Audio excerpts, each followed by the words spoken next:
recognize the presence of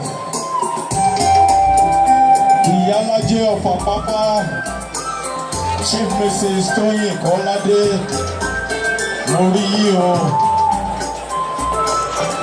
Aṣọlọ́jọ́, Akegbàjúre, ẹ jẹ́ máa ṣàdúrà, bàbá tí ń jáde bọ̀ pẹ̀lú abíyáre, ẹ di orí yín mú, ẹ lórí mi ò ní gbàbọ̀dè, orí mi ò ní gbàbọ̀dè, orí mi ò ní burú,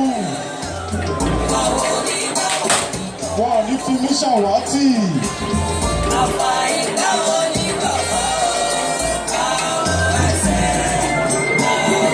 Ajé á máa jẹ́ tèmi, owó á máa jẹ́ tèmi, ìgbéga máa jẹ́ tèmi, abíyáre ni mò ń wò lọ́kàn yìí, ẹ jẹ́ máa ṣàdúrà, bàbá tí ń jáde bọ̀, Ọọ̀ni of Ifẹ̀, Aláyélúwà, Ọọ̀ni Adéyẹyè, ẹni ìtàn, Babátúndé Ògúnwùsì, Ọ̀jájá second, ẹ gbàdúrà, ẹni ẹlẹ́ni ò ní gbàṣẹ mi ṣe. It's the dawn of the new day. Ọjọ́ tí ọjọ́ di ọjọ́.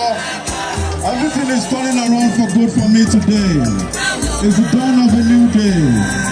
Ojú mi ò ní rírì kúrì, ẹnu mi ò ní kó bá mi, mi ò ní fọwọ́ mi pamọ́ sí. Ẹ gbàdúrà. Ọ̀yẹ̀kú méjì, àwọn ilé Ifẹ̀ o.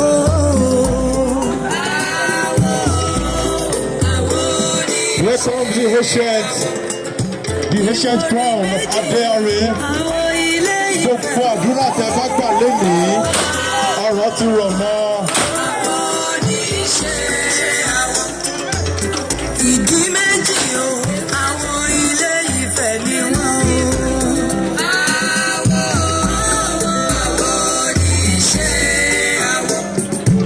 Ọ̀bàrà méjì o, àwọn ilé Ifẹ̀ o.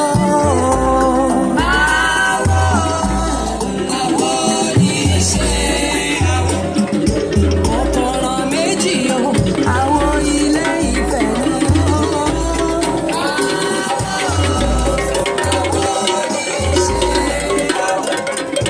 Ìrọ̀fọ̀ méjì o, àwọn ilé Ifẹ̀ o.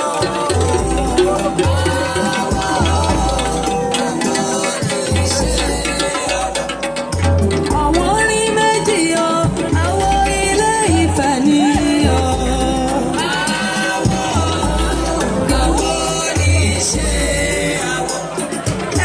Ọ̀sà Ẹ jẹ́ máa ṣàdúrà. ilé Ifẹ̀ ni Ẹ di orí yín mú, kẹ́ ẹ gbàdúrà. Ògúndábẹ́jì This happens just once in a year. ilé Ifẹ̀ ni. Ọjọ́ kan lọ́dún ni, ọjọ́ kan lọ́dún ọlọ́jọ́. Ẹ ṣe àdúrà. Bẹ́ẹ̀ bá ti fẹ́ kó jẹ́ fún yín, Àwọn ilé ẹ sọ fún Ọlọ́run yín, ẹ sọ fún Elédùmarè. Ó dẹ̀ máa rí bẹ́ẹ̀. Òtúrá méjì ń bá àwọn ilé Ifẹ̀ ni o.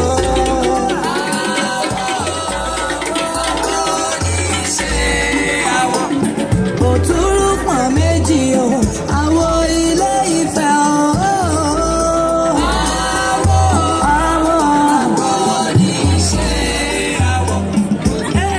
Ìka méjì o, àwọn ilé Ifẹ̀ ni o.